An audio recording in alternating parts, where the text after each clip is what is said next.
दिसंबर 1992 को विवादित ढांचा गिराने के केस पर थोड़ी देर में फाइनल फैसला आएगा। लखनऊ की स्पेशल सीबीआई कोर्ट में जज एस.के. यादव पहुंच चुके हैं। इसके अलावा साध्वी रितंभरा, रामविलास वेदांती, चंपत राय, विनय कटियार, साध्वी रितंभरा को आप देख रहे हैं, तस्वीरों में नजर आ रही हैं, आचार्य धर्मेंद्र, महंत धर्मदास और पवन पांडे समेत कई आरोपी कोर्ट पहुंच चुके हैं। फैसले से पहले कोर्ट परिसर के बाहर सुरक्षा व्यवस्था को कड़ा कर दिया गया है।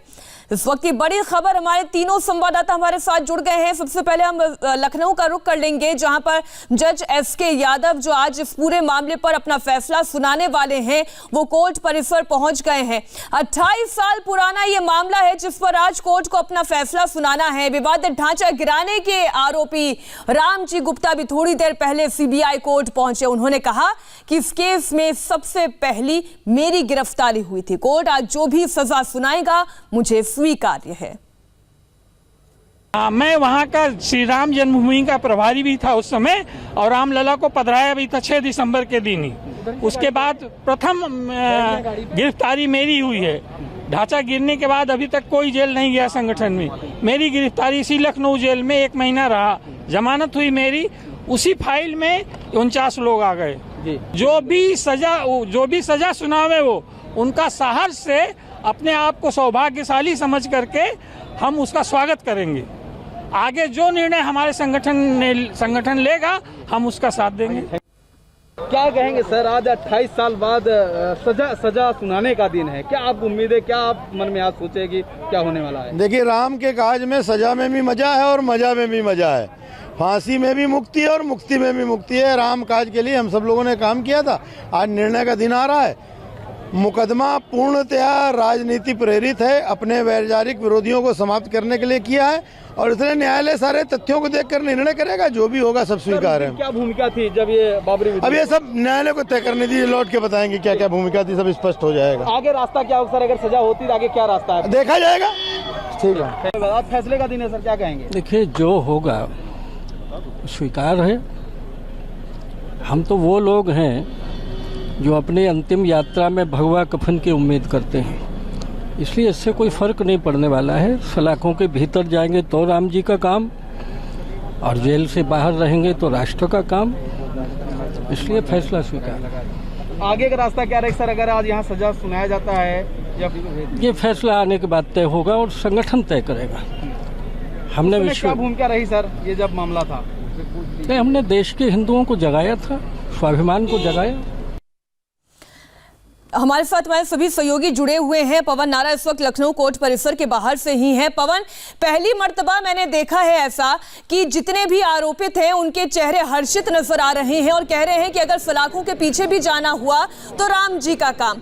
आप बताएं कि फिलहाल कोर्ट परिसर में क्या हलचल है, कितने आरोपी यहाँ पर पहुंच चुके हैं, जज क्या पहुंच चुके हैं, क्या तैयारी है, कितनी देर में फैसला सुनाया जाएगा? जी, आपको बता दें, कुल मिलाकर 49 आरोपी थे, जिनमें से 17 का देहांत हो चुका है। 32 में से 26 लोग यहां पहुंचेंगे और अपने आंखों के सामने अपना फैसला सुनेंगे। आपको बता दें कि एक बड़ी संख्या है जो लोग यहां 26 यहां पहुंचे हैं, जिनमें चंपत राय शामिल हैं, जिसमें लल्लू सिंह शामिल हैं, विनय कटियार शामिल हैं, साध्वी रितंभरा शामिल है, अग्रवाल बंधु शामिल है। इस तरह से कुल मिलाकर 26 आरोपी ऐसे हैं जो अपना फैसला सुनने के लिए यहाँ पहुंचे हैं।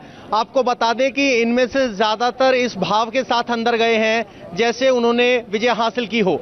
बहुत से आरोपियों का कहना है कि जो भी अदालत का फैसला होगा वो स्वीकार है। षड्यंत्र की बात से हर कोई इनकार कर रहा है, लेकिन वो ये जरूर कहते हैं कि राम मंदिर के लिए उन्होंने संघर्ष किया था, राम मंदिर बन गया, उनकी विजय हो गई, और अब वो विजयी मुद्रा भाव में ही अंदर जा रहे हैं, जिनमें से बहुत से लोग हाथ उठाकर अभिवादन करते भी नजर आए। तो फिलहाल सबकी निगाहें इस बात पर हैं कि कोर्ट में क्या कहा। आपको बता दें कि जितने भी आरोपी हैं सभी ने कोर्ट में प्लीडेड नॉट गिल्टी, किसी ने नहीं माना कि वो शामिल थे, सबने कहा है कि वो शामिल नहीं थे, वो षड्यंत्र का हिस्सा नहीं है। अब सबकी निगाहें फैसले पर हैं। वो षड्यंत्र का हिस्सा भी नहीं है, लेकिन वो ये भी कहते हैं कि हमने हिंदू समाज को जगाने का काम किया। इस वक्त लाल कृष्ण आडवाणी के घर के बाहर से देवेंद्र पराशर हमारे साथ जुड़े हुए हैं। लाल कृष्ण आडवाणी इसमें एक बहुत बड़ा नाम है और उनकी भूमिका भी बहुत बड़ी मानी गई है। निगरान आयोग की भी अगर बात करें तो उन्होंने भी रिपोर्ट में यही कहा कि लाल कृष्ण आडवाणी ने ये षड्यंत्र रचा, ये उनकी भूमिका रही। देवेंद्र, आज उनके लिए बहुत बड़ा दिन है।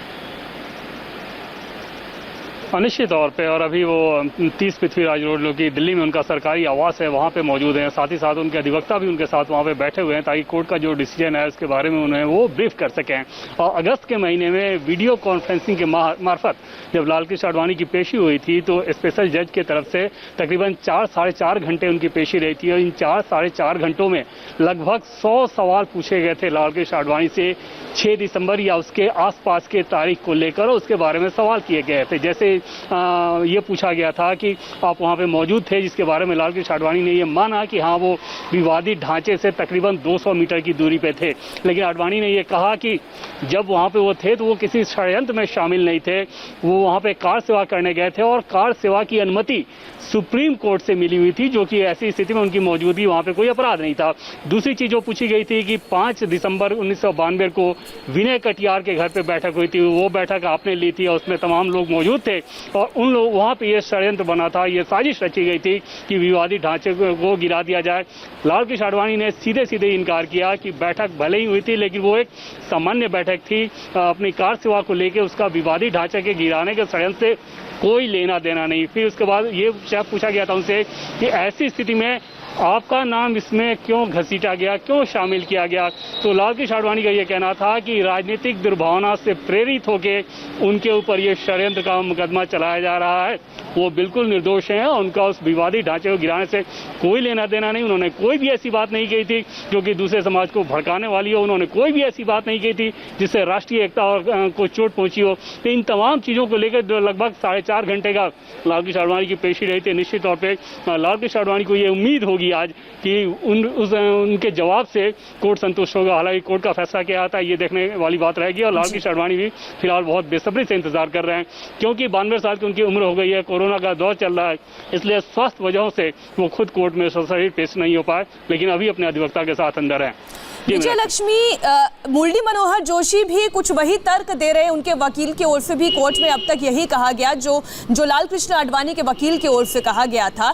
जबकि चार्जशीट में मुरली मनोहर जोशी के बारे में यह लिखा गया कि उनके अनुसार मस्जिद का गुंबद गिरने पर उमा भारती, लाल कृष्ण आडवाणी और मुरली मनोहर जोशी एक दूसरे से गले मिल रहे थे, खुशी बांट रहे थे। उनके ऊपर भी आरोप वही जो लाल कृष्ण आडवाणी पर है।